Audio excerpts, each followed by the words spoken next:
Hey guys, so today's video is going to be a tutorial on the look that I'm wearing right now, which I'm aware doesn't look like much, but that's kind of the point of it. I've never done like a true blue, no makeup glam look. I mean, technically a no makeup look should look like I'm not wearing any makeup, but the idea behind this look was to create something that whenever I need to put a look together and I need it to be, you know, pretty, but because it's me, a little bit glam, but I want it to look approachable, I go for something like this where the tones on the eyes are extremely neutral. Most of the focus on the eye makeup is the lashes anyway, and the cheeks are neutral, the lips are neutral, everything is just really soft, no harsh lines, no bright color. This look would look great on anyone. This look is ideal for going out on a date with your man or pretty much any occasion in the world because we still have glam, but we look very approachable and natural. This is about as natural as I can get it while still doing something that I feel special and pretty in. So anyway, as I mentioned in my last video, I am working on a Q&A for you guys, so please send me your questions, leave them down below. You can send them to me on Instagram or Snapchat as well if you prefer to. Other than that, I hope you guys are having an amazing day. Please thumbs up the video if you enjoy it. Check the down bar for links to all my social media platforms. Subscribe if you have not, and I will catch you in the next one. Love you more than you will ever know. Bye! Alright guys, I'm starting off with MAC Painterly Paint Pot, and then I'm going to take Anastasia Beverly Hills Birkin eyeshadow. It's a really pretty pink tone. Since I'm more pink, I tend to go with these colors when I'm trying to create a neutral look. And this is also Anastasia Beverly Hills Dusty Rose. I put that on my brush as well. You can mix these two together or just use one or the other, and it'll still look good if you're going for a more pink tone. If you pull more yellow tones, go with the more yellow shade. If you're more neutral, go more neutral. This is kind of the way you're going to create this more natural eye look, is by going over shades that don't pull too much of a harsh contrast or depth or brightness of tone on your skin. But I'm just working this in my outer corner and moving up in diagonal motions. Please don't mind all the stuff that's in my hair. I did my makeup the day before and it's just all still in my hair. I'm really sorry. Then I'm taking Anastasia Beverly Hills Warm Taupe eyeshadow, and I'm just putting this a little bit lower in that corner. It's a really nice mid-tone neutral shade. It's going to give me just a bit of depth and dimension on that outer corner, but it's not going to make this crease color too dark or stand out too much. But I'm going to tap that in a little bit with my smaller brushes, and then as always I'm going to go in and blend with my bigger brushes. You just want to blend this until it's nice and smooth all up in your upper lid area. Then I'm going to take Makeup Geek Mocha eyeshadow. This is just a medium cool tone brown, and I'm taking this on a little bit of a smaller brush, and I'm just poking this on the outer corner of my eye like so, and moving it upward ever so slightly in that outer corner to help create an elongated, lifted effect, which is just the way that I personally like to do my own eyeshadow. And as always, I will go back and blend out with bigger brushes. I'm also going to drag some of this on to the inner part of my lid to have my lid color something to blend into later. Then I'm going to take NARS Coconut Grove eyeshadow and just poke this on the very outer part of my eye, and I'm just kind of blending that in. You don't have to add this step, but I just wanted it to be a little bit darker out there. Then I'm going to take Grain from MAC. This is the only shadow I have that's like this, where it's got a nice sheen. So it's not a totally flat matte color, but it's not so shimmery that it's kind of, you know, bright and like kind of in your face. This is a much more soft satin color. Then I'm taking the Tarte Clay Paint Liner, and I'm using that to try to create the absolute smallest line as I possibly can, as close to my lashes as I can. Then I'm going to curl my lashes to get them ready for mascara.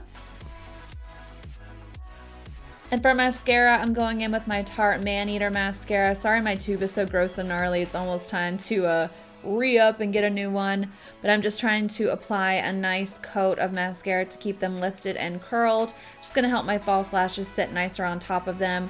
For false lashes, I am using Intoxicating lashes from Flutter. I've talked about these recently a lot. They are my faves, and yeah, no regrets.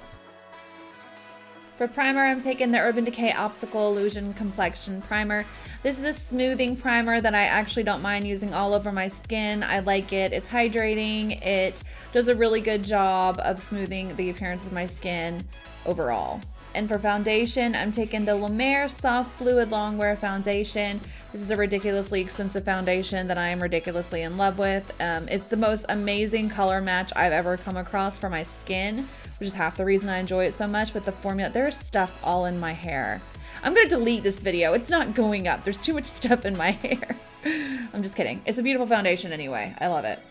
For concealer, I'm taking the Urban Decay Naked Skin Concealer, and I'm just gonna use this to highlight underneath my eyes, the bridge of my nose, my cupid's bow, my chin, and my forehead. And I'm just gonna like kind of let you guys sit back and watch this because there's really nothing special about it. All I do is apply it with the wand of the concealer and blend it out in the areas that I decide to conceal and highlight using a damp beauty blender.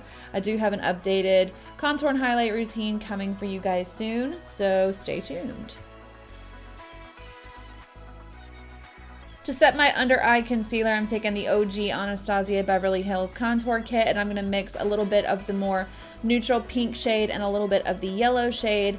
I'm going to take this mixture on my brush and just dab this all underneath my eyes, along the bridge of my nose, my forehead, my cupid's bow, just the areas that I've concealed so that I have something nice and powdery to set the texture of the concealer with so it doesn't crease. And also I like to apply powder to set my makeup so that my other powders have something to blend into that is of the same consistency and texture. To set all over my skin, I'm taking the Sicily Hydra Powder. I friggin' love this powder so hard. I never thought that I would love a loose powder or really see a big difference in loose powder the way that I see it in this one. For bronzer, I'm taking the Kevyn Aucoin Bronzing Veil. I believe that's what it's called. I'm just taking this on a fluffy brush and using this to warm up the areas of my skin that are mostly on the outer part. So like the outer part of my forehead, the outer part of my temples, my jaw. There's so much stuff in my hair. It's crazy. I can barely watch this video. It's horrible. Anyway, I'm just using this to bronze up my skin, and it also give my contour something nice and warm to blend into. For my contour shade, I'm taking the center shade on the Anastasia Beverly Hills kit. I think it's called Havana. And I used it to start contouring my nose. I contour my nose pretty much every time I do a full-blown glam makeup tutorial or makeup look, just because I feel like it makes the rest of the contours on my face look a little bit more uniform, but you do you. Next, I'm going to bake my face just in some certain areas that I like to kind of control more oil and have be a little bit brighter and more highlighted. I'm using this fluffy brush from Sigma to kind of map out the areas that I want to carve underneath my contour and my bronzer. This is just going to help lift that contour and make sure we don't bring it down too far. If you bring it down too far, it can kind of give a more masculine appearance to the face. And then I'm also going to add a little bit more here on the sides just to kind of help, sorry, that was my computer, just to kind of get it to lock and load in that area. I'll also put a little bit on my chin, a little bit on my bridge of my nose, and then a little bit on the sides of my nose later on. I did that off camera just to kind of help clean up my nose contour. But those are really the only areas I like to bake these days, and I think that, you know, works for me, works for me. I'm going to work on my lash line now. I am just taking a mixture of the Birkin and the Dusty Rose shadow. My eyeliner on my right eye is really wonky, and I do fix that off camera later, so I'm sorry if that is a bit distracting, but let's get real. There's nothing more distracting than all the stuff that's in my hair. It's out of control. Anyway, so I'm just going to keep adding the shadow until I get it to the depth and intensity that I want it to be. And then I'll take a smaller shadow with Mocha and Warm Taupe mixed together and just kind of use it to further smudge out underneath the lash line. And I created a little pocket near my tear duct because I like to use that kind of a trick to open up my eyes and just make them look a little bit brighter and more awake. Then I'm going to take the smudgy brush that I have right here, and I'm just taking Mocha, and I'm going to put most of that in the front part of my eye, and then after I put it there, I will take a darker shade and just focus that on the outer corner, which is what I'm doing here, and that is me taking that Coconut Grove dark brown color just on the outer corner. After that, I'm going to line my waterline with a chromographic pencil from MAC. This is a skin tone eyeliner. It just makes your eyes look a little bit bigger and brighter. Like I said, that is what I'm going for in this look. And after I did that, I moved on to mascara-ing my bottom lashes using my Tarte ManEater mascara.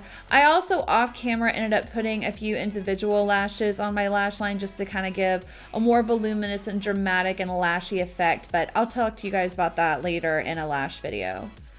After I finished that, I went ahead and dusted off all my cooking powder. You really have to blend this cooking powder out for a little bit or it's going to be super harsh due to how pigmented it is.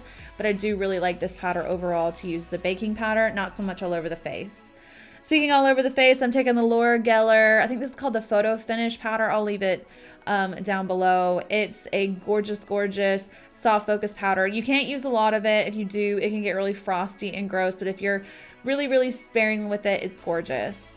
Then I'm taking the NARS blush in the shade Madly because you guessed it, it's a neutral blush. I always go for neutral blush when I do my makeup anyway, but in this particular case, I thought it would be perfect because that is the kind of look that I'm going for. Then I'm going to take my strobe lighting powder from Hourglass, which is my current favorite obsession as far as highlighting powders are concerned. I think it's so beautiful and glowy and natural and not at all frosty, chunky, or silly looking. Now I'm going to do my lips. For lip liner, I use MAC Strip Down. Sorry, I don't have a product shot of it. For lipstick, I'm taking Stila liquid lipstick in the color Carmelo. It's a really, really nice nude shade, and I love the formula of Stila liquid lips. And for lip gloss, I'm actually going to be taking this shade from Bare Minerals called Groovy. I love these lip glosses. I need to get more. Thanks for watching, guys. See you next time. Bye!